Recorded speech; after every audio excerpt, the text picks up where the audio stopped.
every day. What's the motherfucking deal?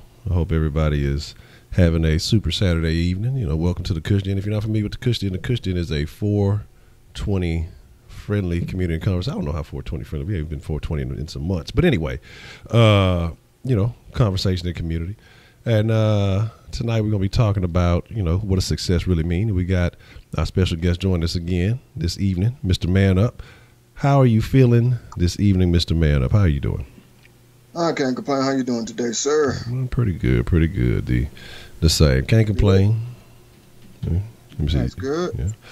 All right, let me look. I see how y'all. Let's see who we got in the chat with us this evening before we dive into. I see Rigo. I see DeMarcus. I see Phoenix. Good day, Phoenix, sir. Joshua, Dominic, Ed Man. I hope all of y'all are well. Hope y'all all are doing well. But tonight we're gonna talk about, man, what does success really mean? You know, and it can have different meanings to different people. And so we're just gonna kind of dive into a couple of things. We're just gonna discuss a few things, and you know how it is. We'll open up the Kush line a little bit later so that, you know, folks can call in and kind of put their own thoughts into the conversation, because ultimately what it's about is the conversation, and you guys are a part of that conversation. So, you know, when we talk about success, when we look at success, you know, before we dive into the actuals and all that, you know, in a brief explanation, what does success mean to you, Man Up? Success really means to me that I'm able to do what I want to do on a regular basis. You know what I'm saying? That's what success really means to me. And what I mean by that, let me get just a little bit more specific, if you don't mind. Yeah. For example, I know, like I said before, I plan on retiring in a couple of years. As long as I'm able to still go to the movies like I want to, still go out to eat with the family like I want to, things like that. In my opinion, that's what success really means. But, you know, I know everybody has their own perspective on it. I'm not trying to tell nobody you're right or wrong. I'm going to always say that. Yeah, so that way people would know that I'm not saying anything negative about what you think or what, you know what I'm saying, what I think or whatever. But this is just what I think. So that's what it means. Okay. Yeah, because sometimes you got to qualify, because people will take what you say and try to run with it. And saying you said this, said that, and the third. But I have to agree with you, man. I think success is ultimately, it's determined by the individual and, you know, the goals that they set. But I do feel like one thing about success is, I don't want to use the word addictive, but it's constant.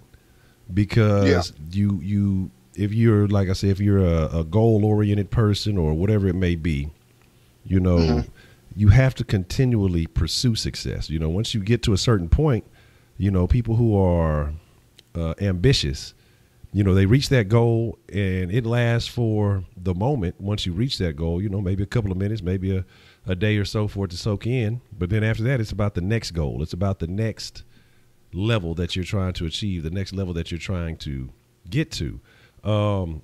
And like I said, it doesn't have to be overly ambitious things. It doesn't have to be making millions upon billions of dollars, but it has to be something that keeps you constantly pursuing, you know, keeps you active. Because I think that once you reach that success goal and you just kind of stop moving, or then you start to go on a decline, I think that can lead to depressing situations and other things like that. So I think you constantly have to stay active with your goals as far as success. And, you know, and once you reach that, you have to plan another one. That's why some people sit here and say, oh, well, these people, they got so much money. Why do they keep doing this? And why do they keep doing that?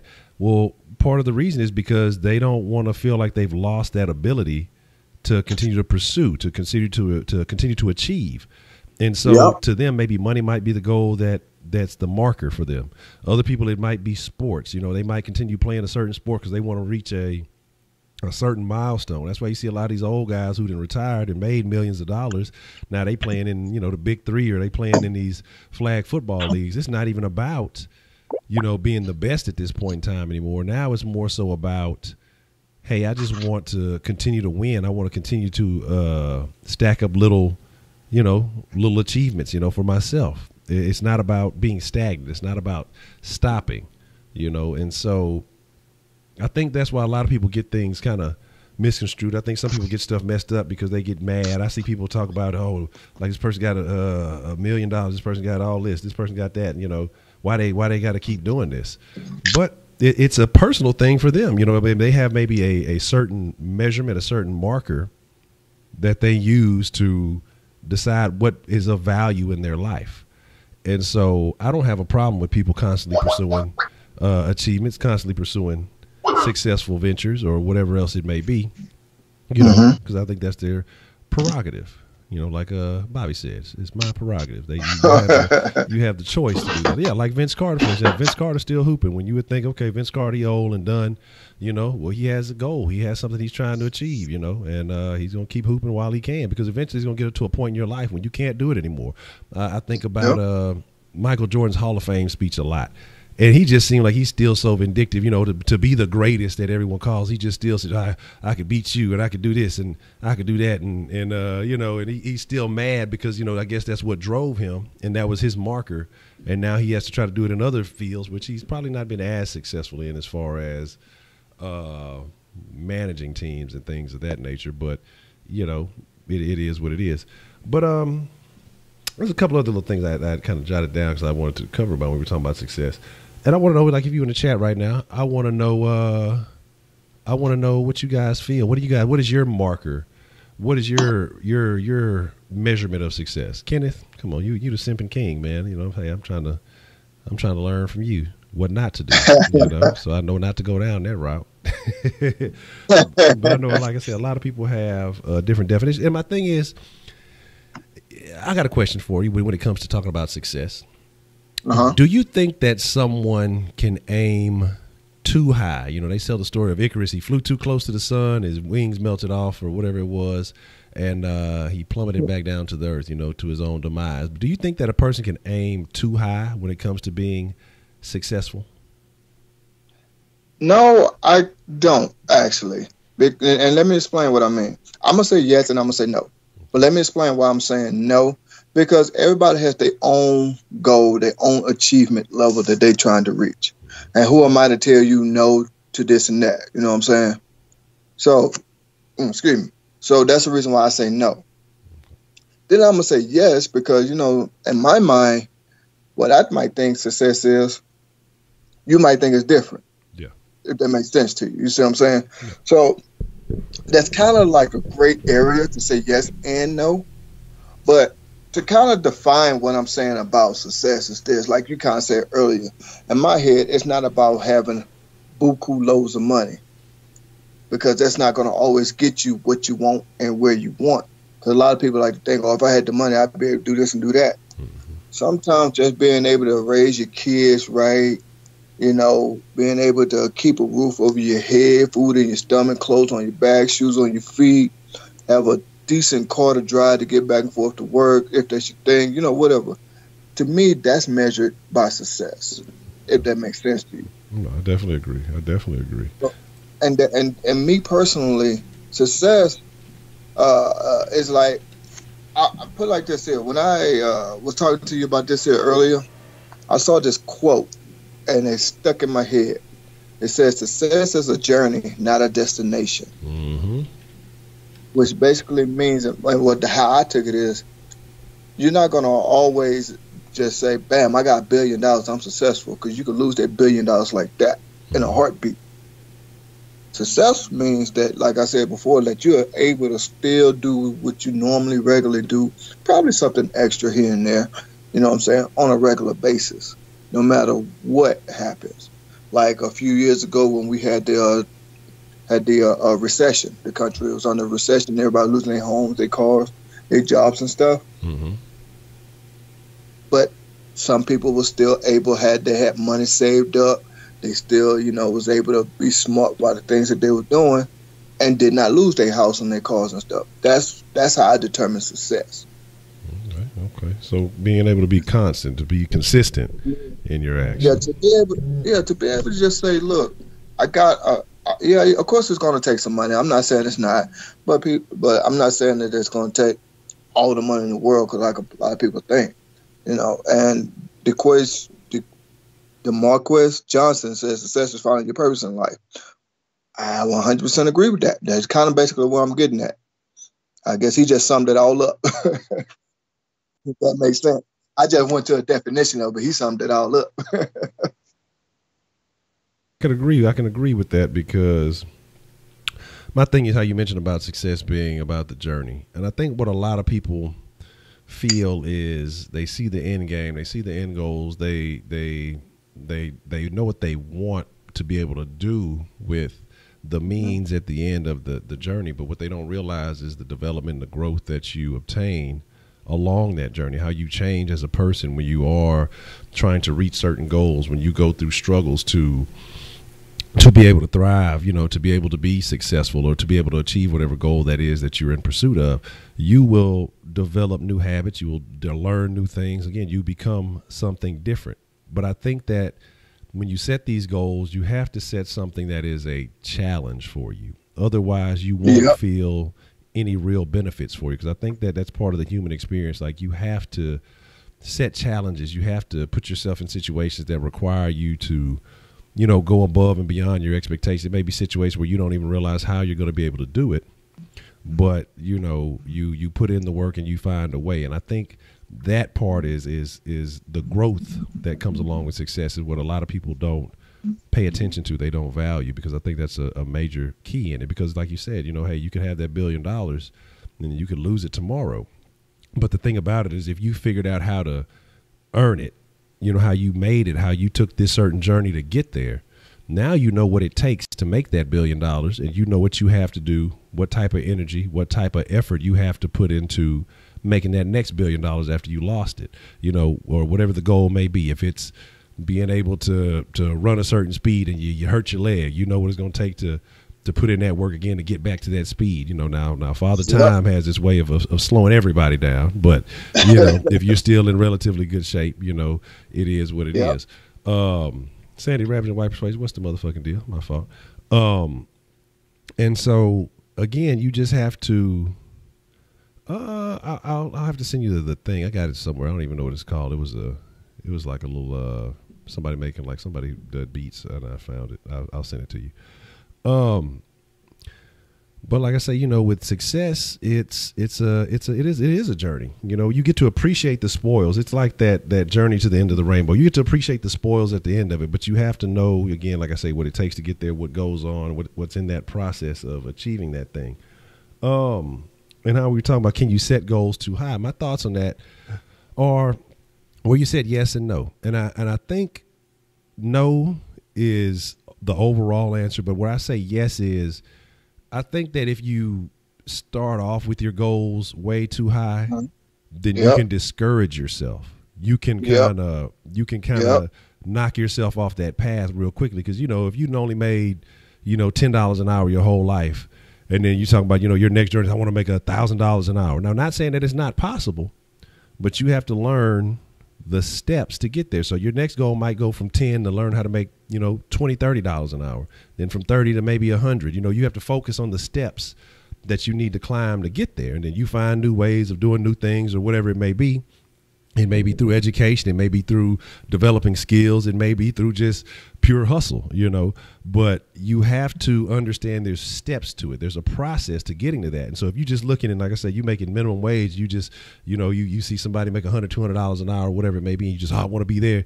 And then you don't do it in a year, or you don't do it in your first 2 years. Well, one, you don't know what they've done to be able to do that. So you don't know their journey. A lot of people, we only see the outcome, and we're like, oh, well, they can do it, or oh, I'm not living like they live. Well, you don't understand what they've gone through. We just see people in that moment in time.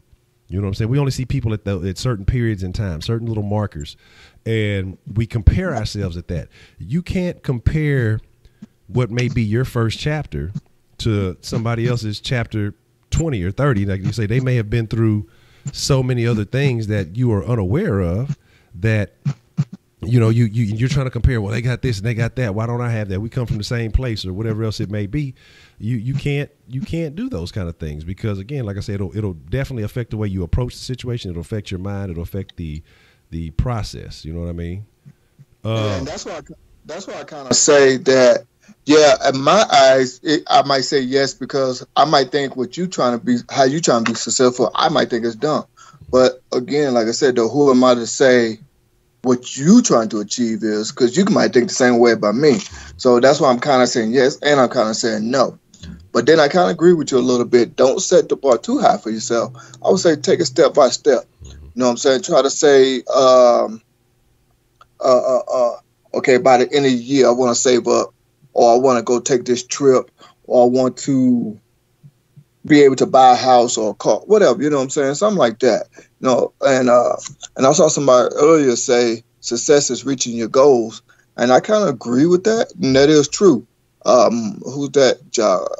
Joshua Jaja, I think that's how he said. Yeah.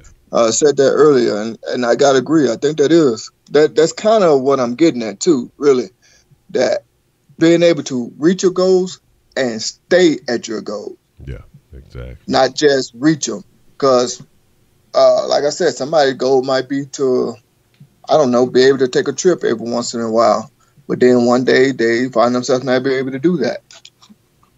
And I kind of want to get on this because this is kind of why I got on this, or why I want to talk to you about this. Okay.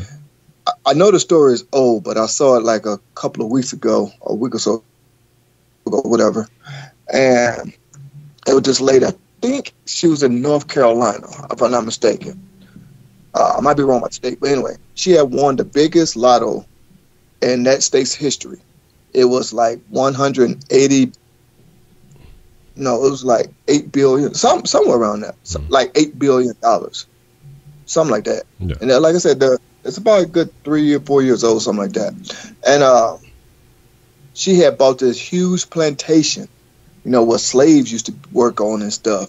I mean, she had bought all these expensive, fancy cars and all these different four-wheelers. You know, her kids will have a four-wheeler. If they lost their keys somewhere in the yard, they can't find it. Oh, well, just go buy another one. You know, stuff like that. She was just spending money like that. And then what the thing was, what they said was she had all that money. She had quit her job at Walmart. Now she's back at Walmart. Oh, yeah. Oh, yeah.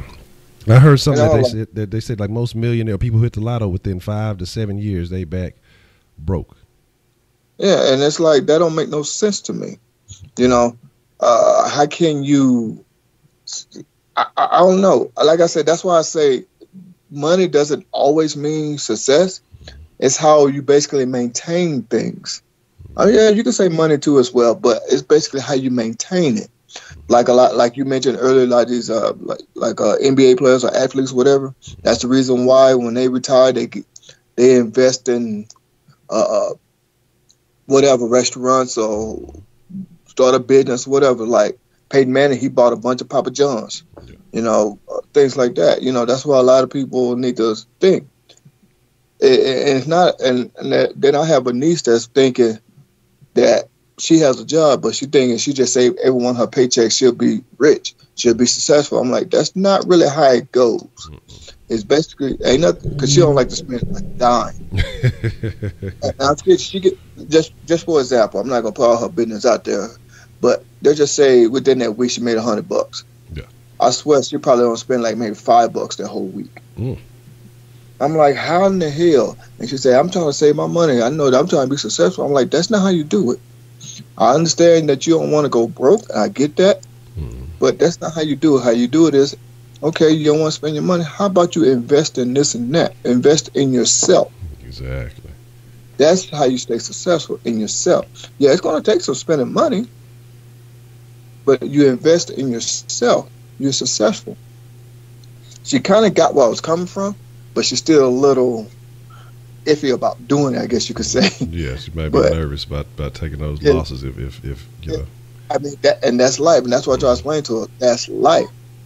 Everything's not going to always be successful. I mean, be the way you want it to go. It's like the stock market. Yeah, you're going to take a hit, but you ain't going to say nothing when you take a gain. You know what I'm saying? So that's the way it goes. You know, I hate it too. When I look at my stock, I'm like, dang.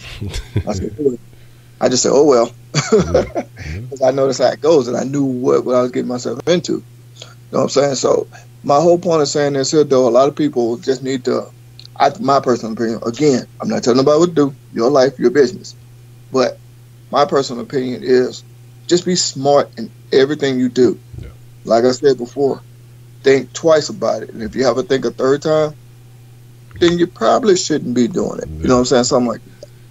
But And that's how you maintain being successful. Just being able to do everything you want to do on a constant basis, even in the worst of times. Yeah. And you still be able to go fill your gas tank up. Because I remember a few years ago during that recession, gas was up to like $7, $8 a gallon, and some places higher. Mm-hmm. And people was getting second jobs just to fill up their car. Yeah. Just to pay to go to their first job, they got to get a second job. Yep. That's wild. But I saw something a little bit earlier. Most City Bo, you was talking about, so your coworker he's an electrical engineer with no degree, but he's white. But is he adequate at his job? Is he, is he good at what he does, or is he just there? Is he a placeholder? Because, there's a difference. I know some people who've come up and been put in positions, through family or through, knowing somebody, because that's how a lot of shit works. But if they're successful at what they do, if they have the knowledge and the ability to do the job, I can't knock them for that. But again, I'm not going to justify just because the color of their skin. It's about the content of their character. Who's that? Nah, I ain't gonna go that far. But again, like I say, some people do get leverage because of certain situations. That's why I say I'm just more curious as to if he's good at his job or not. And then, we carry on with that conversation from there. But my thing is also, I agree with you with investing, making your money work for you. And I think investing, as opposed to some people think gambling is investing. Now, I ain't going to lie. If the Powerball or the Lotto hits like a triple digit million, that's when I'll play. Like if it's just, 40, 50 or something, I'm like, look, if I'm going to get lucky, I want to get lucky big, because I know it's pure luck. So if it's if it's 200 or 300 million or 100 million or something, then that's what I'll play. Look, I need a significant investment. But other than that, I don't make it a habit of just playing a lotto. And again, like I say, I don't invest necessarily. I've played with the Forex and done some things like that, but that might be worse than going to the damn casino if you don't really just have a full knowledge of what you're doing and stay abreast of the news. And so I haven't kind of gotten back in that, but investing in stocks is something I am interested in, because I think that's an educated way. It's a gamble. You never know what's going to happen. You never know what news is going to come out. You see insider trading stories happen all the time, things like that. We saw Martha Stewart and all that other stuff. But, Yep. It's an educated way of advancing your money, letting your money work for you while, you may do your job or whatever else it is that you do. So I think that was real good advice that you gave her. You say you got to steal. Yeah, I steal a sweet. But my thing is also, like I say, when we're talking about goals and we're talking about, reaching that next level, I jotted something else down. About the personal decision, like you're saying, hey, making smart decisions. Being goal-oriented, being successful means that you will have to make certain sacrifices. Yeah. Oh yeah, that's what I'm finna get at that too next. Yeah, I'm finna get at that next. Are essential. There is no success without sacrifice, because you can't do the things unless you just love and enjoy, investing or love and enjoy, not spending money doing these things and making, unless you just love those habits already. But for most common people, I think you have to make sacrifices, especially if you come from a poor background or something like that. You're not going to have the knowledge, skills, and ability, because if you did, your parents probably you wouldn't be in that situation. They probably would have already been well off and things like that. So you got to make sacrifices to educate yourself. You have to make sacrifices to get away from the habits of, most people in your communities and things of that nature. So I think that's a thing. But Ed Man he got a question for you. He says, Man Up, should I drop out of college or stay and get my bachelor's? I'm going to never tell nobody to drop out of college, drop out of school, period. I'm never going to say nothing like that. Now, what I am going to say is this here, to kind of answer the second part, stay and get your bachelor's. That's why I was kind of hitting that too a little bit earlier. Be patient. That's also part of success. Now, I know that you're trying to get your bachelor's and whatever field you're going. And I would say, if that's what you're going for, obviously you're in college. Obviously you're trying to set a goal for yourself. Don't drop out and keep going. I never tell nobody to drop out of school. Never. I don't care if you 50 years old and you're going to school. I'm never going to tell you that. Yeah. So that's another part I want to get into about being successful, is being patient. Because a lot of people like to have immediate money. You know what I'm saying? Want to have immediate riches and, cars and stuff like that. They don't want to put in the work. Yeah. It takes time. And then let's just say you are just, I don't know, you win a lottery like you said earlier. Somebody, you inherited some money or you found it on the ground. I'm just throwing scenarios out there. Yeah. Now you're going to have to try to put in work to keep all that. Mm-hmm. So either way it goes, you got to put in the work. Either you got to put in work to have patience to get it, or you're going to put in work to keep it. Or sometimes even both, if you ask me. Yeah. So, it's just like you're going to your job. If you quit, you more likely ain't going to have any money coming in. So, then it's going to take you probably 15, 30 years to pay off that house you got. So I'm saying it takes patience. Mm-hmm. It takes time. It's not going to happen right overnight. And I try to explain that to my niece as well, too, trying to tell her, look, I get where you're coming from. We all want to be rich. If we all was rich, there wouldn't be no homeless nowhere. Yeah. But at the same time, though, be patient. Don't just think it's supposed to automatically happen within next few days, next couple of months, or whatever. It takes time. I'm not saying I'm well off or anything, but what I have, I work my hands off for it. You know what I'm saying? So, and like I said before, I'm 41 years old. It took time for me to get to where I'm at right now. It didn't just happen overnight. And I'm not gonna lie, there's sometimes that I wish, golly, come on, hurry up. I'm not gonna lie, I'm being honest. But then I gotta sit myself down and say, wait a minute, just be patient. It's gonna happen. Just wait. And then that's when I start to see, the fruits of my labor, I guess you could say. That's when I start to, enjoy things that I want to do and stuff like that. If I'm just sitting here saying, okay, I know if I do this, I do that, and do that, this could happen. Mm-hmm. So that's why I try to, explain to people a lot as well too. And man, say, so why you say you should? So why you say you in the middle class? I'm where I'm at because of what things that I've done.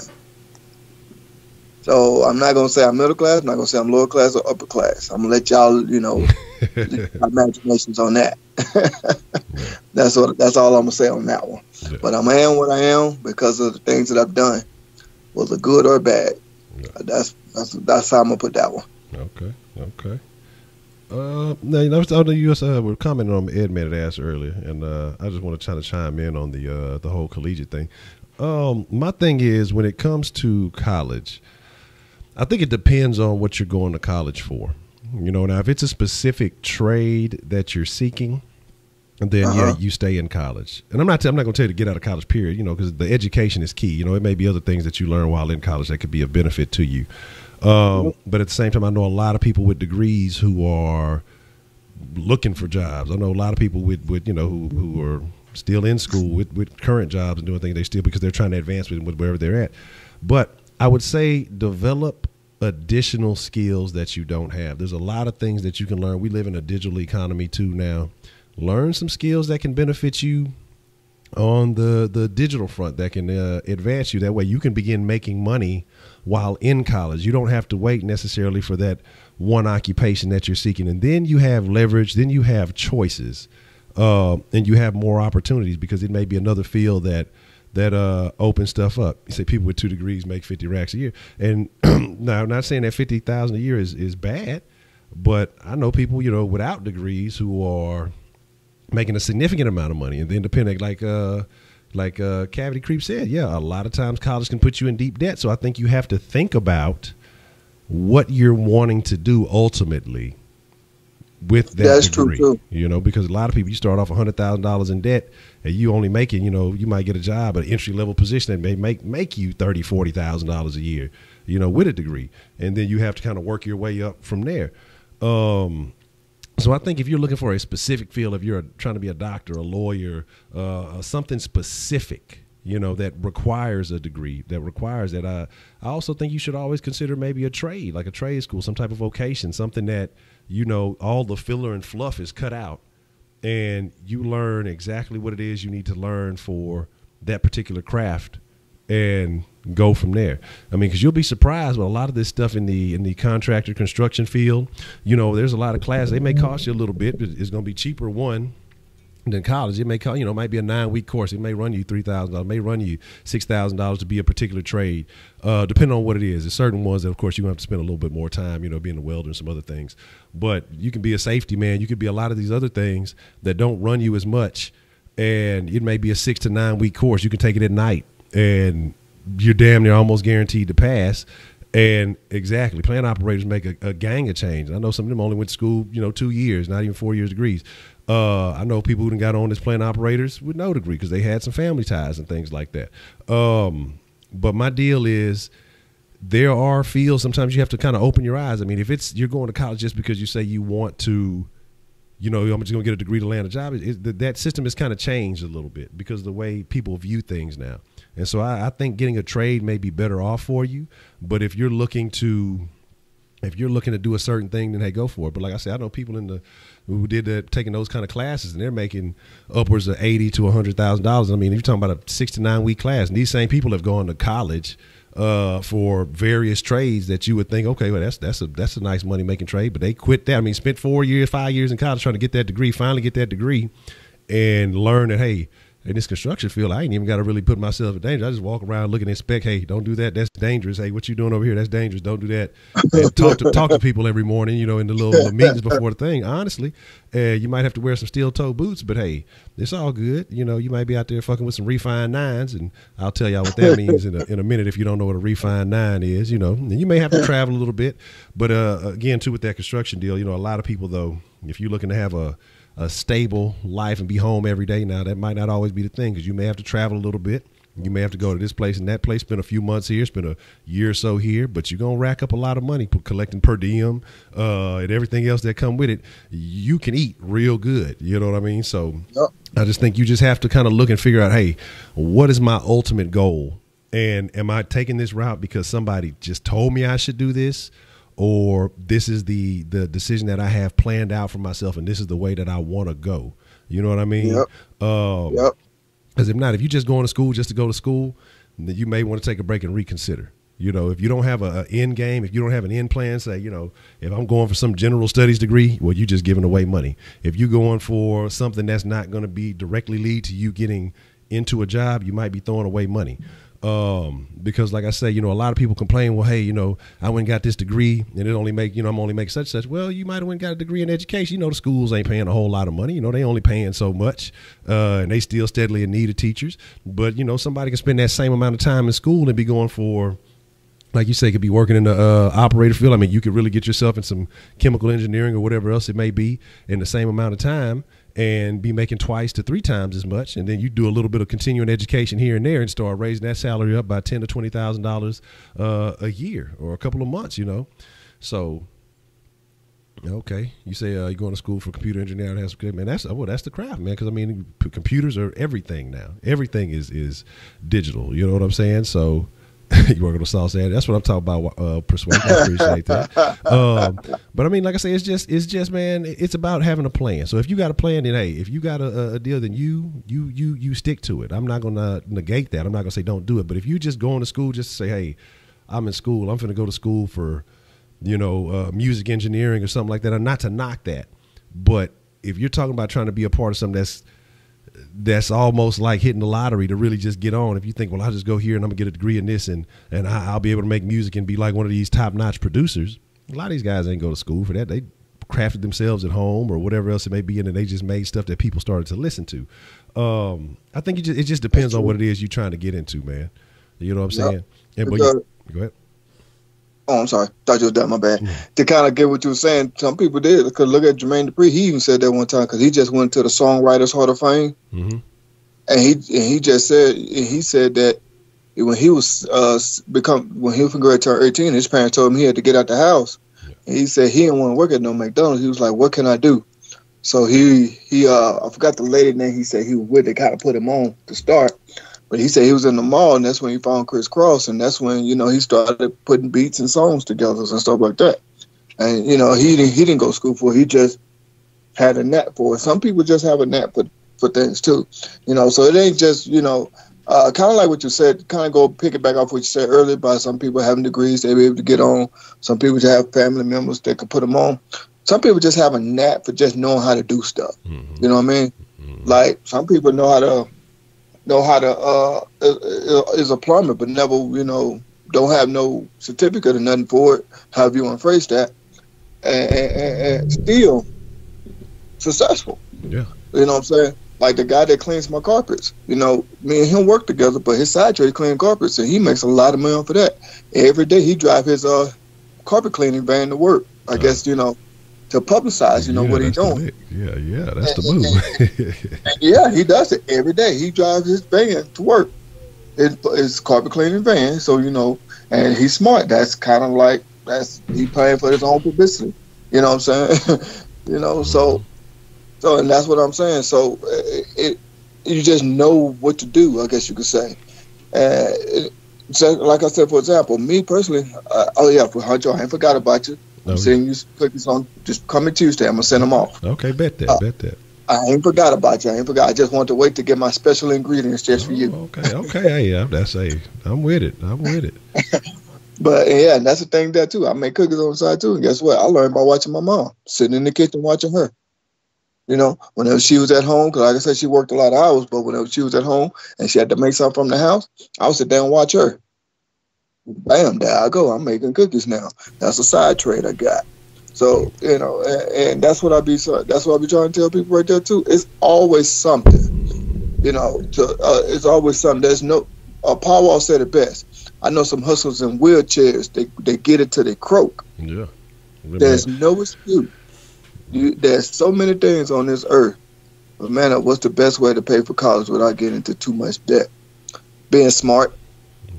Like Honcho said, being smart. And what I mean, let me go ahead and classify what I mean. I'm going to kind of piggyback on what he said a little bit. Knowing what you're going for, being patient, go ahead and make it happen. If that's your goal, being smart. In my personal opinion, this is just my personal opinion. Of course, you got to pay for school. That's just what it is. Unless you get somebody to pay for it for you.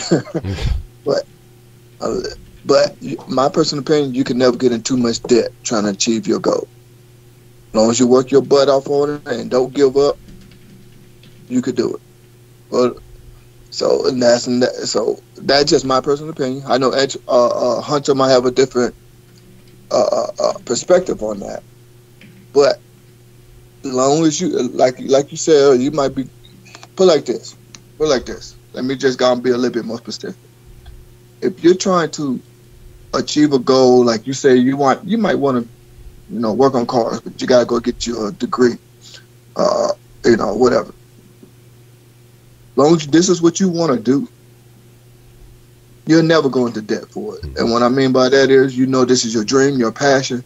You're going to achieve that dream and that passion to get it done.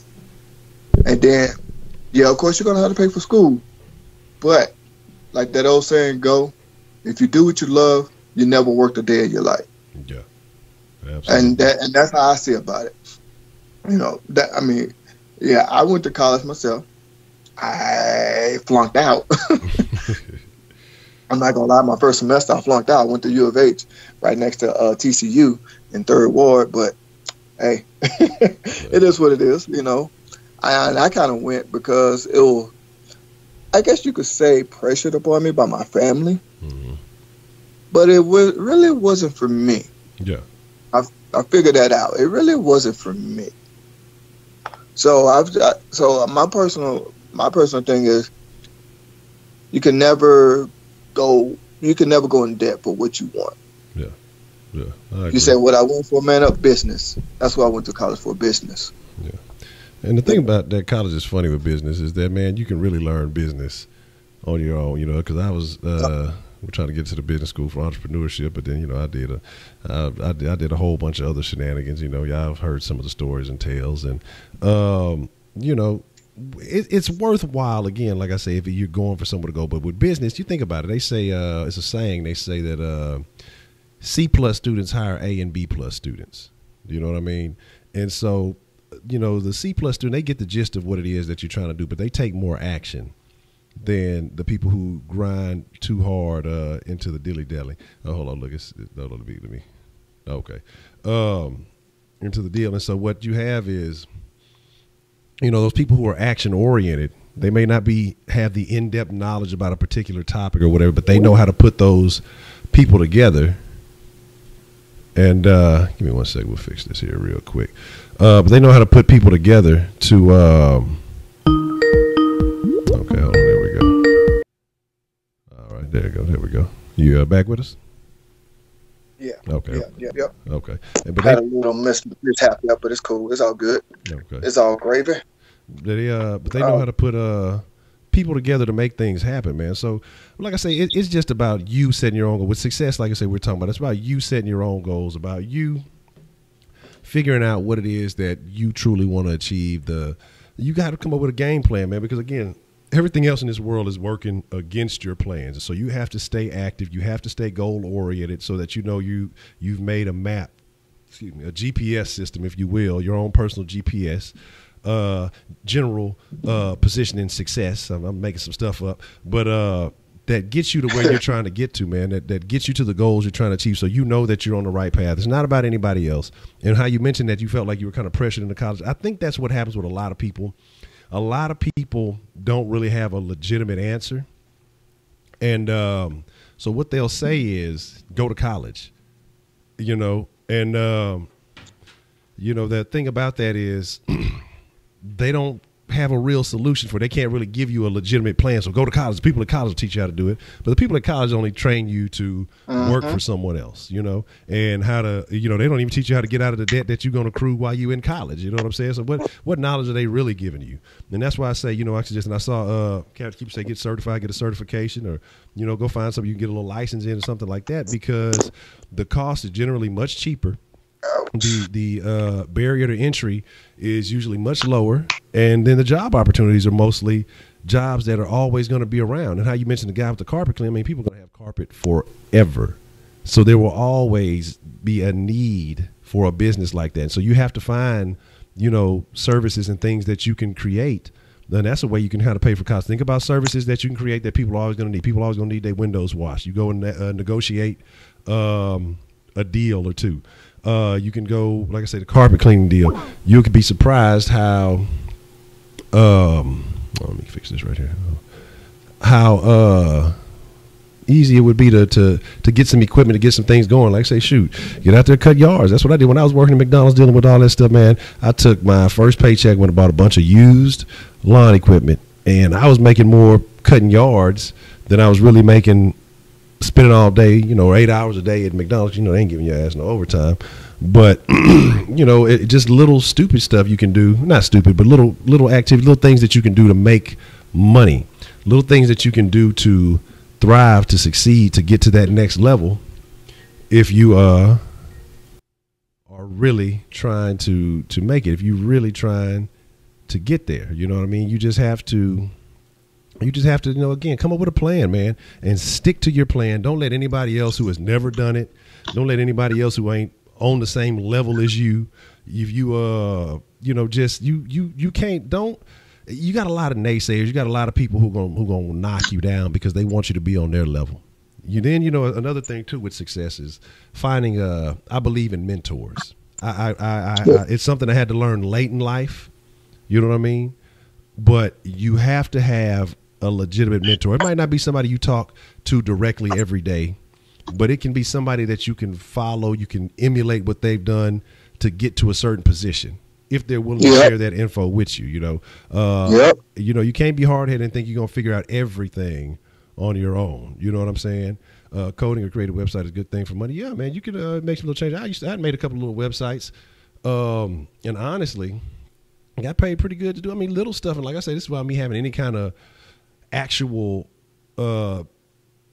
trained knowledge of this. It's just from shit that I figured out doing on my own, you know, kind of dealing and dallying with, you know, just shit that I was interested in. And, you know, made a couple of stacks of just doing that for various people, for businesses. You know, businesses always need stuff. You could be a social media manager for some of these businesses. If you like being on the internet a lot, hey, it's people who make $50,000 to $75,000 a year just just managing social media for people. So I mean, what you got to kind of do is get creative and look at some of these new opportunities that I say a lot of people to the internet, because the internet can allow you to free your time. A lot of it can be done from get your YouTube degree. Exactly. YouTube can teach you. I mean, you'll be surprised. Half the shit that I've learned half the shit I've learned probably within the last 2 to 3 years, I've learned from fucking YouTube. You know what I'm saying? It's just all kind of shit that I never even knew existed. Again, I talked to y'all about the Linda and the Udemy courses. You could spend $50-$60 and get a high level digital course that can teach you, how to operate. Maybe if you want to deal with Photoshop, graphic design, things of that nature, stuff that people are always paying for, you can go and put your services on Fiverr. I was on Fiverr some years back writing articles for $5-$10, you know what I'm saying? Just turning them out, because I was solid at writing. And so people would have me writing articles. A lot of it would be for, marketing, they have to be keyword dense and all this other stuff, and made a couple of $1,000s just doing that. I grinded to do it. Then I found this lady found me. She's like, man, I love the way you write. She started paying me $20 an article for curated content. I mean, and curated is basically taking an article that exists, taking a couple of lines out of it, and expanding on that and doing something. I wrote about shit that I did not give a fuck about, that I didn't even know shit about, and like on some real shit. But the thing about it is, hey, it paid the way. It was like, shit, I'm making $20 to take 15 minutes to write this article, and she needed so many articles to do this, that, and the third. It got to a point where I kind of started slacking, because I was venturing off in some other stuff, and so we kind of parted ways. But she was making a killing, because she was setting up these websites for people and just putting all this content on for people who wanted to have a specific topic. They didn't really want to do it. There's so many jobs that you can create for yourself, especially if you're an independent person and how to, if you're self-motivated, you know what I mean?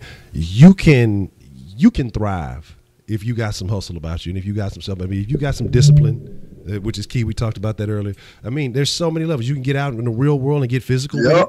You can get on the digital world. You can do both. You know what I'm saying? Because at the same time I was doing that was when I was still doing the damn working at McDonald's, when I was cutting yards and stuff like that. So, I mean, I spend more time on the weekends writing and stuff, but it's like you can have multiple hustles, but you just have to have some organization. That's been my thing about just time management and being more organized. I've gotten more organized now over the years, but my time management, I can still work on that a little bit.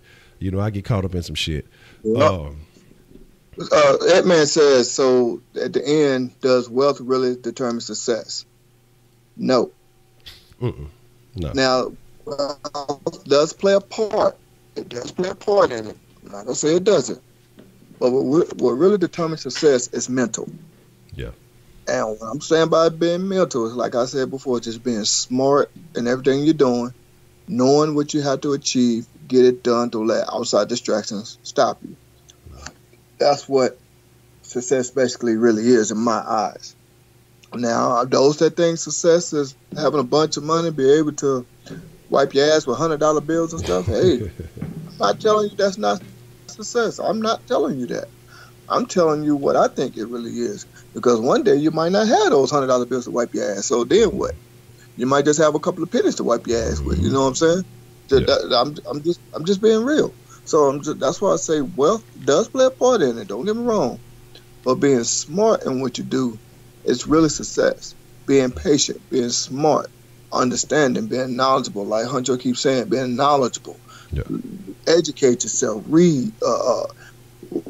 Figure out what other people are doing. How they able to achieve success. And I'm going to stress this, and I can't stress it enough, and I'm going to say it over and over. Being patient. Mm-hmm. That's just my biggest forte with a lot of, especially young people. Yeah. Being patient. Because a lot of young people like to think it's going to happen within the next few days, next few months, or whatever.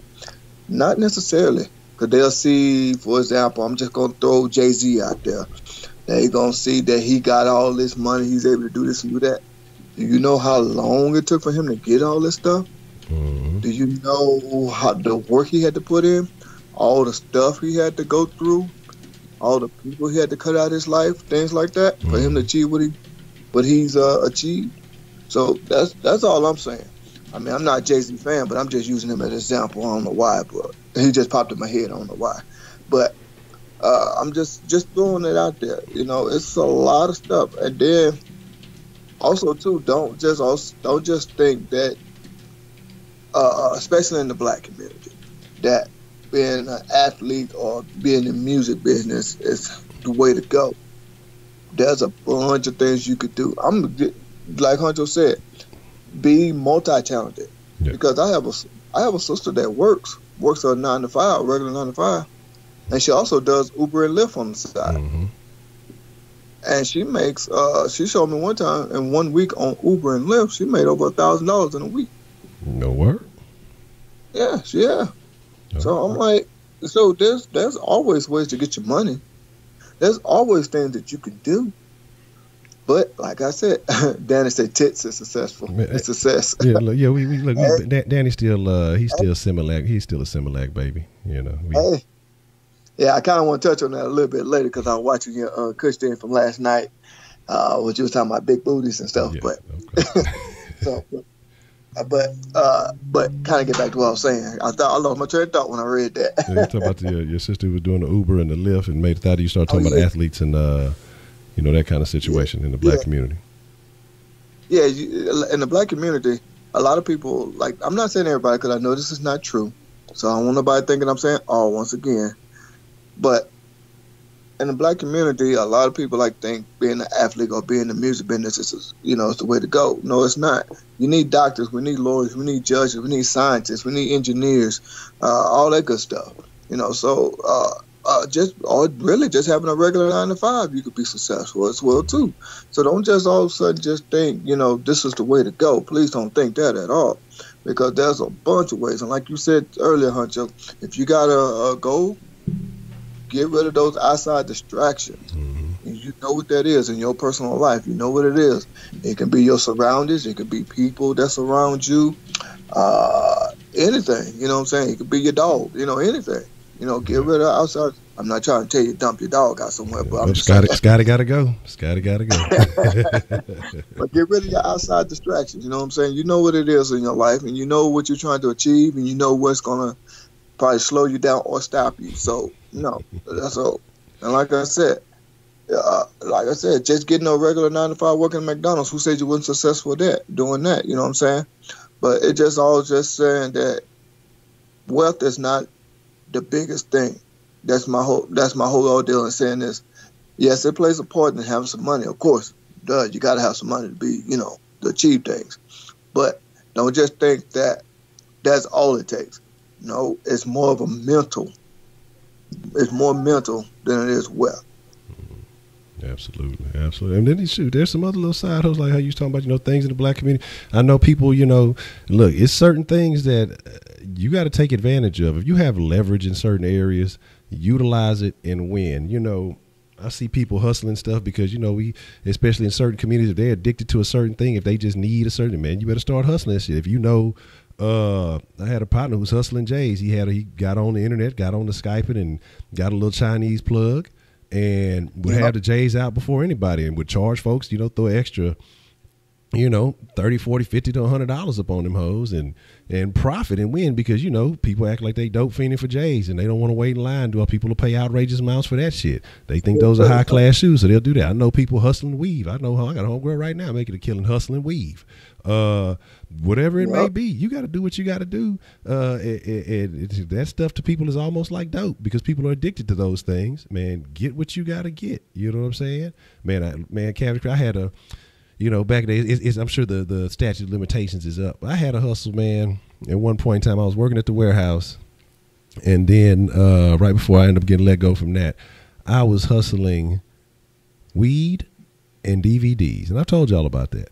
And the reason why I was doing that, because I was like, that shit goes hand in hand. Because look, you buy a half, buy a little half ounce, I'll throw you a free DVD. What's going to happen? They going to go smoke, and they going to run through that movie after they smoke. They still have a bunch of weed left over. So they going to be like, oh, shit.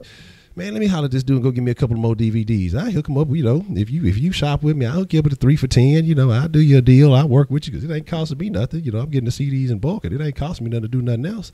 But a little bit of electricity. And then I had a little plug. Like I was still the internet from a neighbor at that point in time, and I was milking it because I didn't want that shit traced back to me. Like look, they shouldn't have left that shit open. That was on them. And started eating, dog. Like shit, I was making a killing. It was nothing. I remember in my apartments at the time. What I did was how I got started. Jumped off with it was I went and burned all the popular movies, and it was a section where everybody was always be hanging out. So I went through there. I'm just like, hey, what's up? You know, yada yada yada. And so folks, oh no, I'm cool on that. I remember the first thing I hit after I asked the dude, I was like, hey man, I got these DVDs. What's happening? Oh no, man, I'm good. Then he said, hey man, you know what? Matter of fact, come back and let me. Dude ended up spending like $40 with me. You know what I'm saying? I said, oh yeah, we on right now. I went to a little section where all the kids was outside. They was playing with their family, was watching them, and oh yeah, I got these kids. I got all the Disney. I can go get what you want. You know, yada yada yada. And then I hooked them up, and then they, hey, well, you look like you. I got a little green if you need that too. And I'd flip it the same way with the DVDs. You spend, $20-$30 with me. I throw you a little Nick Sack, a little Sweetworth or something. And it's gonna have the same effect. You're gonna be like, damn, I'm out of weed. I don't want to watch the rest of these movies. Shit, let me go hit him up and get a little bit of something, And it worked hand in hand. You just got to come up. Sometimes you got to be a little creative, man, and you'll be surprised what you can come up with. It's with a little planning. So. Yeah, that's true. I did the same thing. I hustled weed and CDs. Yeah, and I even put my own covers on the CDs. Yeah. Some explicit. And people were buying them from me. It'd be regular, burnt CDs you might make, at that time, Nelly's Country Grammar was the shit back then. Yeah. Things like that. I was selling those CDs and stuff like that. Then, like you say, I would do a bunch of different stuff, to make a little extra money, because like I said at first, before I got my first regular paycheck job, was at Fiesta. Mm-hmm. I was cutting grass, washing cars, things like that. I was doing a bunch of little stuff, and that taught me right there to just a knowledge of understanding how hard you had to work for that dollar that you got. Yeah, I might have just spent that. So Man Up weed and other shit. I did a bunch of stuff. I'm not gonna get into specific of it because that's not what this was about. But I did a bunch of stuff. Yeah. That's just all I'm gonna say on that one. Yeah. But I done crazy stuff, and like I said, it just taught me the patience and how that $1 that I made, how hard it was to get that dollar. So, and then on top of that as well too. Right now, I'm basically teaching my daughter the same thing. Anytime she said, Dad, I want this. I said, well, you're going to have a lemonade stand. Mm-hmm. We'll sell sodas. We'll sell lemonades. We'll sell this and that. Basically, I'm not selling it. She is. Yeah. I'm just there to make sure nobody take advantage of her because she's only 8 years old. Yeah, but exactly. I'm just there, to make sure that nobody does anything. But things like that. But, you got to have that knowledge how hard you work for that dollar to be even more successful, I should say. Because, matter of fact, I lost it, but the first dollar I ever made, I framed it. Yeah. And when let me change that. I'm sorry. The first dollar I made from my paycheck job, I should say, I framed it. And I lost that frame with that dollar in it, but when I had it, that did remind me I worked for that. Yeah. I worked for that, and that was mine. And that was the key ingredient to me to do the things I want to do. Yeah, life is going to throw you a curveball. That's just what life is. But at the end of the day, guess what? I know what I'm striving for, and I'm trying to knock that curveball out the park. Trying to say grand slam at the end of the day. You know what I'm saying? Yeah, absolutely. Man, yeah, Josh, man, it's been a minute since I've been out to Big Money. I got some folks out there, though. That just reminded me, I just need to holler at them. But, man, I'm gonna leave y'all with a little bit of game. I was going to open up the Kush line, but I'm going to have somebody to take care here in a minute. But I'm going to give y'all a little bit of game that, because like I said, I take notes. I watch a lot of stuff, read a lot of stuff about sales because I want to get my salesmanship up. And just overall, because that's a way, if you can sell things, you'll always be in demand. And not just saying they don't have to always be illegal. If you just have the skills of being able to sell, you know what I mean? If you have the ability to sell anything, you'll always be worth something, because people be willing to pay you money to help push their products. But it was I was looking through some of my notes, and I found this one, and it's the 13 things that people spend money on the most. And so y'all can take this and run with it however you please. And we'll discuss this for just a second or two, and then after we run down the list, because I think some of these things are very interesting. One is freedom. So that means not being able to have to be stuck into doing something. If you can cut out the time for them, or if you can cut out the them having to be trapped into doing something, or you can almost do it for them, you can find a product that helps people see that freedom. That's number one. 2, health. I mean, that's pretty self-explanatory. 3, time. Again, making stuff more convenient, or not having to take as much of time to get a certain task or activity done. Number 4 is making more money. So if you can help somebody do something that helps them make more money, then you can definitely prosper from that. 5 is sex. You know, whatever it is that makes them feel have more sex appeal or get more action or whatever it may be. That's the number 5 thing that people spend money on. 6, right after that, is drugs. 7, rock and roll. No, I'm just joking. 7 is pain relief. You know, if there's some type of, you know, physical ailment that they're going through, if there's some type of pain that they feel mentally or emotionally, something that can relieve that pain, then that's something that they definitely would. Oh, okay. I had to see that. Oh, I seen your copy. I had seen it right before I got back into the sauce. I was upstairs. I left the phone downstairs. But number 8 is knowledge. So, you know, and that shouldn't be further down the list. You would think it would be number 1. It should be number 1. But 8 is knowledge, to learn more about a particular thing, to have more understanding about a particular thing. So I guess you may put college in that category. Number 9 is experience. And that's where I kind of talked about, you know, the mentor aspect, to have the see how to get the blue hashtags. Oh man, just put hashtags in there, and they'll go through. You just put the regular, like just a hashtag, but put them in early in your thing, and they should just appear. Experience. People pay for experience, the ability to, you know things work, and, you know, have that under their belt. 10, friendship. So things that help them gain more friends or appear to be a more sociable person. 11, comfort. That's actually kind of far down the list, if you ask me. But to be comfortable, to make, you know, I guess to relax more, to not have as much stress and pressure on them. 12, improving happiness. And I mean, everybody wants to be happy. So, you know, there's that. Yeah. And 13 is their passion. So whatever their passions may be, you know, that is something that people spend money on. You know, it could be watching movies. It could be, you know, vacationing. It could be adventure. It could be hiking. It could be anything. People have all kind of different passions. But if you can find a niche of a specific passion that you might be good at, that you may have some knowledge of, you can combine a couple of these 13 things and find a way to sell that to people or to push that to people, and you could be making yourself some money. So that's just something that you can think about, something that you can figure out. And, you know, because I saw some of y'all talking about, man, I need to figure out something I could hustle. I mean, because it's a lot of shit you could do and not be, you know, necessarily in a legal job. I seen a story about a 6-year-old who sells bow ties. Oh, I seen that story. Bow ties. I seen that. I think he making 6 figures a year selling bow ties. You know what I'm saying? Seen that. So, I mean, if the 6-year-old can do it, shit, anybody can do it. You just have to be committed and be about that action, man. So, also, I want to add one more to this. I didn't hear this on your list. Mm-hmm. I think understanding should be on that list as well. Yeah, and that can sum up into a couple of different things, but understanding, and what I mean by that is, once you get to where you're at, or on your way to get where you're at, just knowing and believing and trusting in the process. Understand whatever you're going to do, you're doing it, you should be doing it for the right reasons. Let me put it like that. Yeah. So a little bit of understanding as well, I think, should be on that list as well. Yeah, yeah. And that's what I say. You definitely need knowledge, understanding. And look, if you can't get it nowhere else, get you some meditation, get you some, do you something to figure it out, man. You got to figure out your reasons behind, you got to find out your why. That's something I've learned too. Find out your why.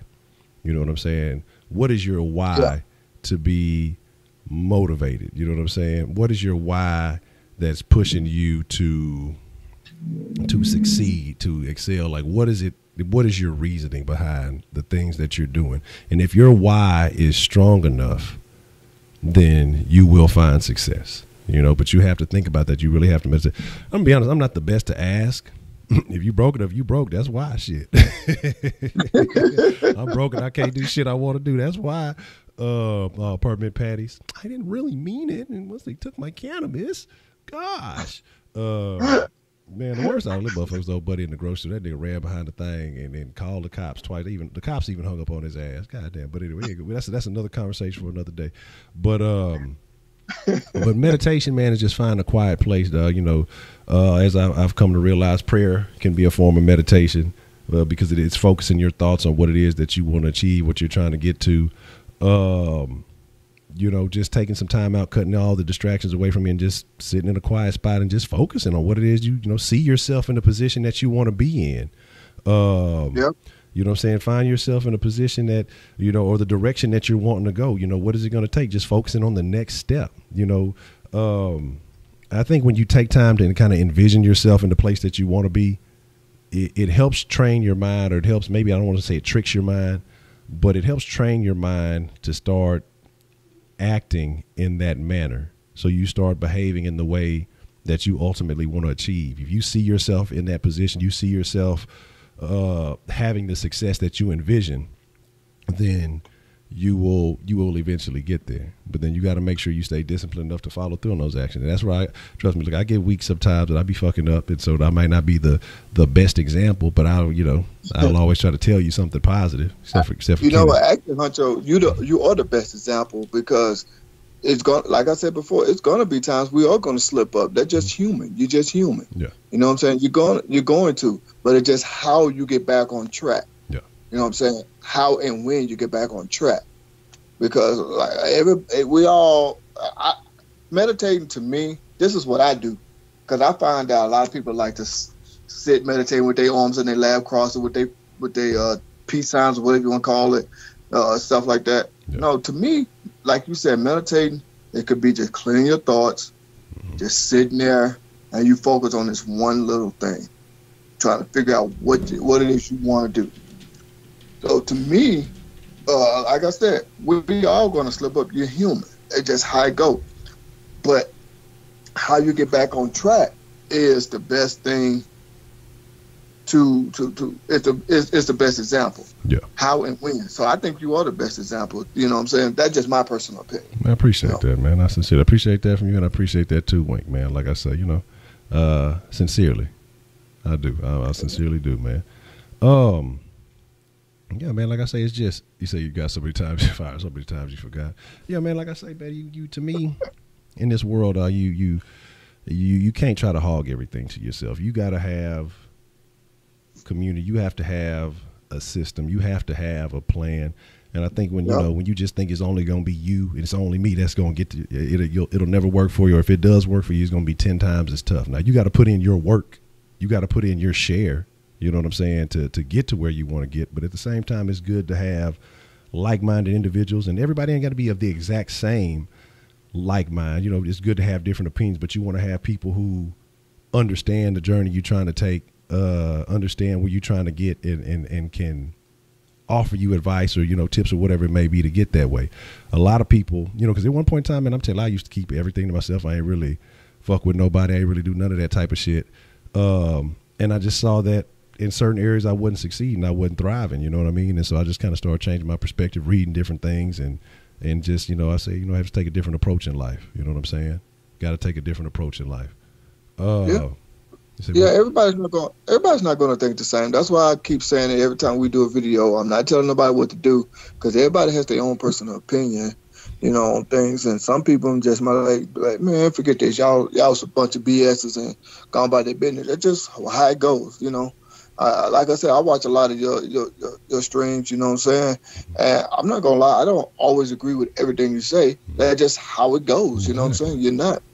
We are humans with different thoughts, feelings, and emotions. That's just how it goes, but we all have but like this here, everybody wants to be able to sit back and, chill, kick their feet up when they're 60 years old and not have to ever work again in their life.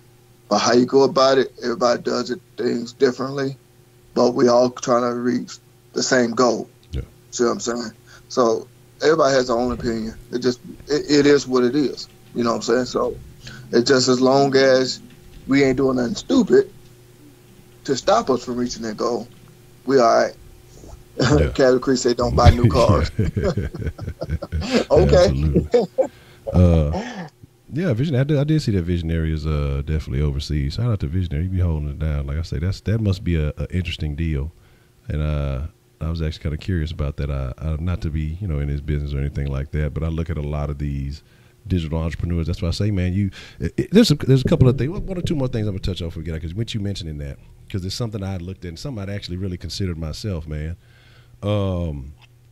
Because if you can get out of the American mind state and you can really free yourself up from a lot of these ideas, because a lot of people are afraid, I can't leave and go to another. There's opportunities all around the world. We live in a society, and we live in a world that is accessible to everyone, and if you can, that's why I say the internet thing, if you can find your lane, you'll be surprised how cheap it is to go live in another country and you'll be balling. You'll be one of the 1% in another country.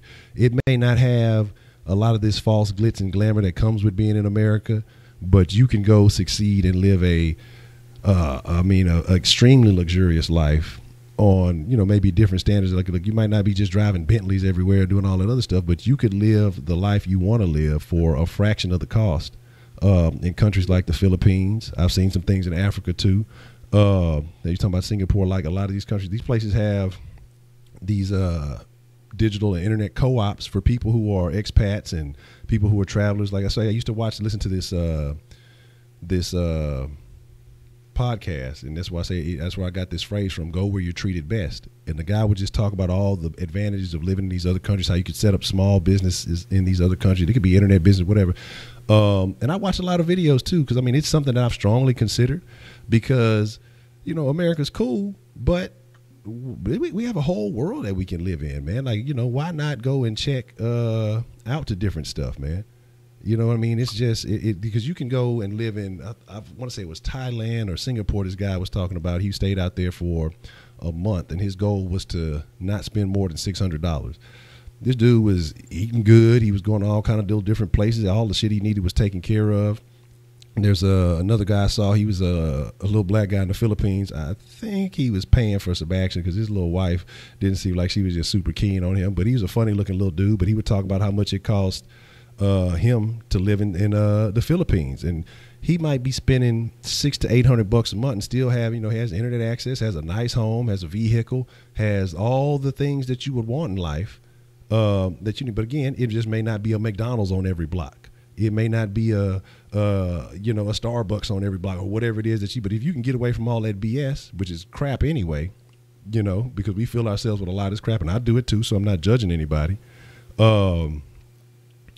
It's just, you got to get away from a lot of this American mindset. And if you're willing to do that, man, the world is your oyster. It's a lot of opportunities out there. You just have to seek it out. And again, it's available on YouTube. You go say, how to live in Thailand for $600 or how to live in Thailand for cheap or whatever. You'll be surprised at the videos you see.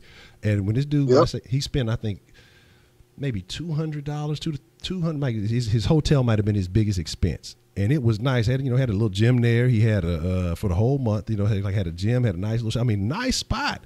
And you'll be surprised that, as opposed to what some people here living in the hood paying $500, $600, $700 a month for a spot and don't have half these amenities, man.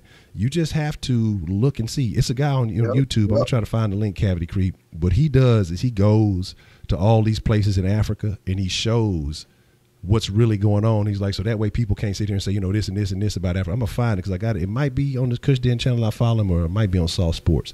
But he went to the places where the Americans would come and pick up slaves, and he just kind of took a tour. He's like, explain to me what happened here and all these different things. Man, it's a lot more than what they show you. They show you the motherfuckers with the flies and the AIDS and all this other stuff, out in the outskirts or in these little spots here and there, but it's nothing like that, man. These people out there living, they out there thriving, and it's just like if you look at places like the Dominican Republic, or you look at all these other places, it's America wants to show you that everywhere else is shitty. America has propaganda too. You know, and that's what people don't realize, that they get sucked up in the American propaganda. There's beautiful places all over the world. I remember, this is something that used to blow my mind, because that people are so washed up in the American propaganda, that my teachers used to tell me in elementary, and I believed this for a long time. You say that America was the only free country in the world, and that's not true. If that's not the biggest crock of bull, and you're implementing thoughts like this in children's minds at a young age because she believed that stupid stuff. Now you passing this on. You're supposed to be a teacher, and you're affecting how people look at life from the rest on. Then we, like I said, we only see the negative of every other country. They just show you the bad stuff. Don't go to these places because, you know, there's crime. There's crime here. You know, I mean, it is certain place people tell you not to go. You go see it for yourself. It's nothing like what they say, man. You know what I mean? It's just, it's off the wall. You got to see things for yourself. You got to go and take these adventures for yourself. You got to see life for yourself. Ultimately, that's what I'm gonna say, man. You got to go see the world for yourself, man. What's that? The Marquis asked about, what about Jamaica? Like I said before, I've been to Jamaica on my honeymoon. Yeah. And I'm gonna put it like this: that money is so cheap. Literally, I know that money is cheap, but literally, I gave this lady, I want to say it was like 37 cents. She gave me a $50 bill. Now, that was Jamaican money, but she gave me a $50 bill. Mm-hmm. And so just imagine how you could live over there. Just think about that for a moment. I get it late. I never forget that. And that was back in 2008. I would never, ever forget that. I get it late, 37 cents. She gave me a $50 bill. So just imagine how good you could eat, how well you could be if you go over there, you put in the work, save your money. Because before Bill Cosby got into all this crap, I was over there and we took a tour, and then we passed by Bill Cosby's house. Man. He had a house in Jamaica. We passed by it, and it was a huge ass house. I mean, that place was huge. Man, you know what? So I didn't mean to cut you off. Go ahead. Go ahead. No, go ahead, finish your thought, and then I'll jump on something in just a second. Oh, okay. So just imagine that. So I agree with you on that there too, Honcho, what you said just a few moments ago. America do portray other countries as BS, I guess you could say. Mm-hmm. They do, and somebody said in the chat earlier that America portray Africa as its worst place, and they do. I've never been to Africa, but I know some people that's from Africa, and they say that it's really nothing like America say it is. Yeah, they will show you the poverty and the kids that are so skinny they can't even eat, things like that. Yeah, they will show you stuff like that, but they ain't showing you all the great stuff they have over there. You know, because like I said, there's a guy that I'm real cool with. He's from there. He would take pictures and stuff. Every time he go back home, he would take pictures and just show me videos and stuff like that. I'm like, wow. I've never been, but just looking at what I've seen, I'm like, okay, that ain't what I used to see on TV a lot. You know what I'm saying? So, but also too, like, that's another part about this conversation about being successful. You can save, like you said, a guy went, I think you said Singapore, they want to spend no more than $600. You can do that in a bunch of different places. Mm-hmm. Even here in America, you could do that. I would say don't just only visit other countries. If you can, visit other states and cities here in America too. Exactly. If you've never been to Chicago, if you've never been to Miami or wherever, I don't know, just think of something off the top of my head. Go there. You know, experience a lot of different things. Mm-hmm. Experience, man. Like Honcho always say, life is the best teacher. Experience is the best teacher. Just go do it. Just get up and do it one day. Mm-hmm. You know what I'm saying? I'm telling you, you will not regret it. Like I always say, be smart about it, but just do it. You know what I'm saying? Because it'll be the best thing you've ever done. I'm telling you. Just to experience what other people go through, just experience how other people live, how they eat, how they do anything. Once you see that, I bet you get a new leaf on life. You get a new understanding. I'm laughing when we talk about that per diem. We was just talking about that with getting that contractor work and stuff like that. That per diem is a lick, man. If you know how to finesse that per diem, you can win. That's true. Oh man. But yeah, I tell people that all the time too, though. Yeah, but like I said, man, y'all just look, y'all might have just came up with a couple of good ideas for the next few Kush dens since we kind of wrapping up on this topic here. But we might dive into that, man. You know, living elsewhere in the world for cheaply and just kind of how America portrays some other countries. We're gonna talk about those things real soon, man. We're gonna definitely get into some of these conversations a little bit more in depth because I think that's really interesting stuff that we should talk about, and I think that it would be enlightening to maybe some of the younger folks. And I know we have a variety of backgrounds of people in here, and, you know, people can kind of share their perspective on that because I think that'll be a very, very interesting topic to cover. And that might be, we might get on one of those tomorrow. We'll see exactly how that shakes, you know, because that's some good stuff. But we gonna you have something you want to say there? Yeah, I said, my bad. I see Joshua say he just got his passport. I'm gonna recommend one spot for you, Jamaica. Okay. Go to Montego Bay, Jamaica. And also they got a spot called Ned Grill, Jamaica. You'll love it. Okay. You'll love it. That's just a recommendation. Oi. But yeah, man. Look, I gotta be careful. I slide to Jamaica. They might say I'm a native or something. Might not let me on. Where you going? Yeah, mine. Where you going, mine? You know what? I'm sorry. I know we're going to end this, but I got to say this here because when you just brought this topic up, just made me think about this. When we did our last Kush Den, and we were talking about dang it, I can't think of the name of it right now, but we were talking about, you know, how people look and stuff like that, how people might see you and things like that. Then I saw your next one. You saying that people were saying how just because you got dressed that you're Jamaican, they might think you're Jamaican. Yeah. And I was explaining that to my wife, and when you said that, I said, okay, that's a good way to explain that. And she see your videos, and she said, okay, well, yeah, I could probably understand why they might think it's Jamaican because of his dress. I said, see, that's what we're saying. Your appearance does mean a lot. You know, and she was like, okay, I see what you're saying. Because you know how some women, they'll get defensive if they say if you wear certain things, you might look this way or portray yourself that way, blah, blah, blah. And I was saying, okay, now that I showed her when you said that on your next Kush Den, I was like, see, that's exactly what we were talking about. If a black man wear his pants sagging, they're going to automatically think he's a thug. It could be this. Just like, put like this, a lot of people don't even know this. Take Lil Wayne, for example. When he graduated from the University of Houston, he was labeled as a genius. Yeah. But you would never think that by his appearance. No, and that's what I'm saying. Yeah, that would not be the first thing you would think. The dude is very intelligent. He just, you know, lifestyle choices. He go on board, makes him money and everything else. He just got some suspect ways about him. But the dude is not stupid. You know, he knows what he's talking about. He knows what he's saying and what he's doing. You know what I'm saying? He has a very powerful mind.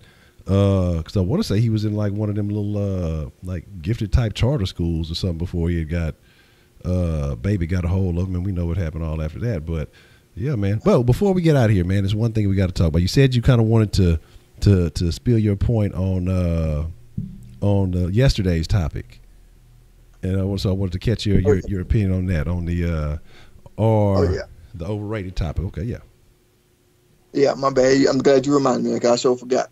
Yeah, and thanks for letting me. No. My personal opinion about having the big booties is this. Like you kind of said, though, if you look at some of these women, they go get the ass shots. As a matter of fact, did you see the BET special a couple days ago? No, I mean, I ain't watched BET in, what's this, 2018?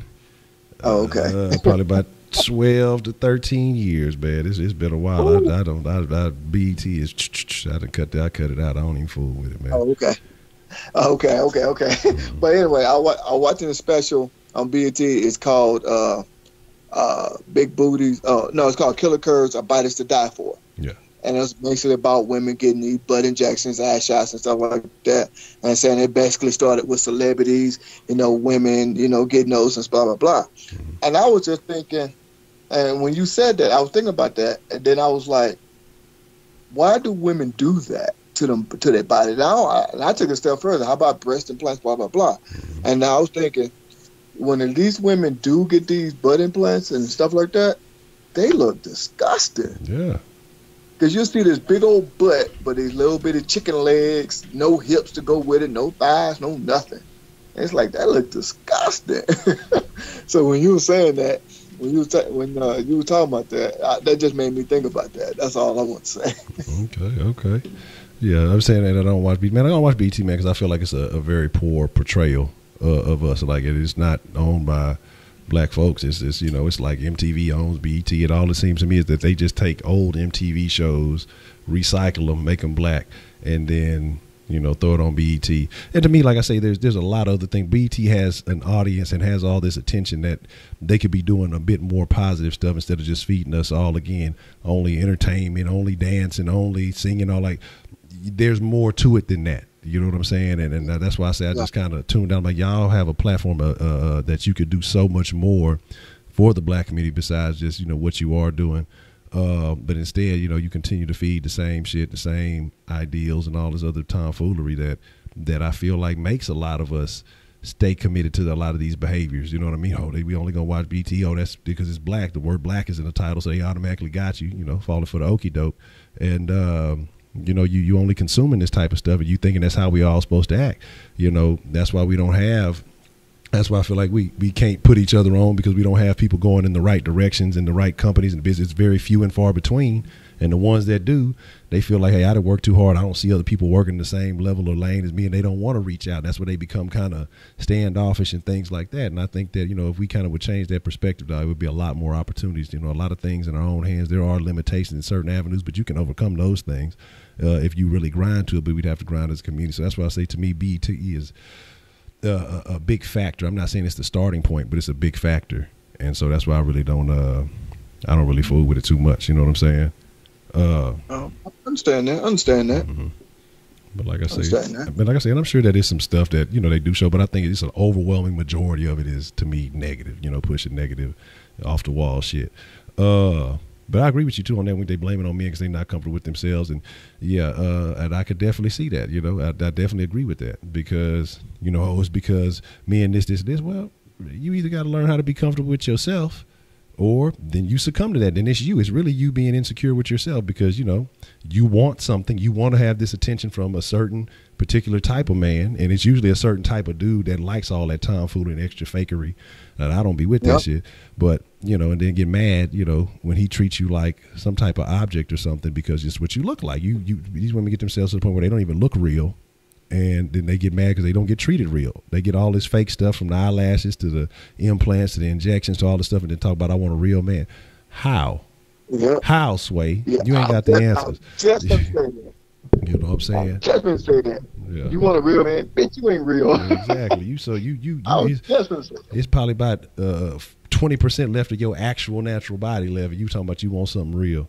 But here's the deal, though, man. We gonna call it a wrap here. Now it's ending. Now that Kenneth is back, now it's ending. Goddamn, we gonna get out of here for Kenneth start talking again. Nah, but I appreciate y'all coming through, man. Shout out to Man Up, man. Definitely coming in, another good Man Up episode, man. I'm telling you, look, I could have went on a rant. I had to cut it short just a little bit. We're gonna jump on the mixer, man. I'm gonna get on some. I'm gonna try to play some more of that hit bad. Even though I was thinking it up, I done kind of got a better grasp for it. And like I said, I'm gonna try to get him Grand Theft Auto 5 on the PS4. So anybody want to see me, I don't know what the hell I'm doing, but you can come play. I just bought the game yesterday, so I said I'll play it. Okay. Yeah, so right. Kid, yeah, all right, man. You've been doing better, you know what I'm saying? But I gotta still sting you a couple of times so you get 100% right. But you've been doing much better, Kenneth. I give you that, man. You notice I ain't been calling you Simp and Ken too much. You've been doing much better. You know, I acknowledge your you say learn passive mode. They say, yeah, you got on that GT. I barely learned about that director shit and that other stuff. So yeah, because motherfuckers will grief your ass. They'll fuck with you. But here's the deal, man. I appreciate y'all, man. I thank y'all. I'm gonna say thank you to Man Up again. Like I say, just like I say in the sauce, man. The fact that you take the time, the way that y'all participate in the conversation, the way that y'all get in the mix and just contribute to it. Like I say, it ain't just about me sitting here talking. It's the fact that y'all contribute so much to the conversation, because it is a conversation. But we gonna call it a wrap. On Chunk of the Deuce. Y'all be cool, you know. And I'm gonna not say y'all gotta go home. Yeah, like I say, I'm inviting y'all come fuck with the mixer and all that other good stuff. But y'all definitely got to get the hell up out the den. And with that being said, man, we'll catch y'all tomorrow. Now get the fuck out. Peace.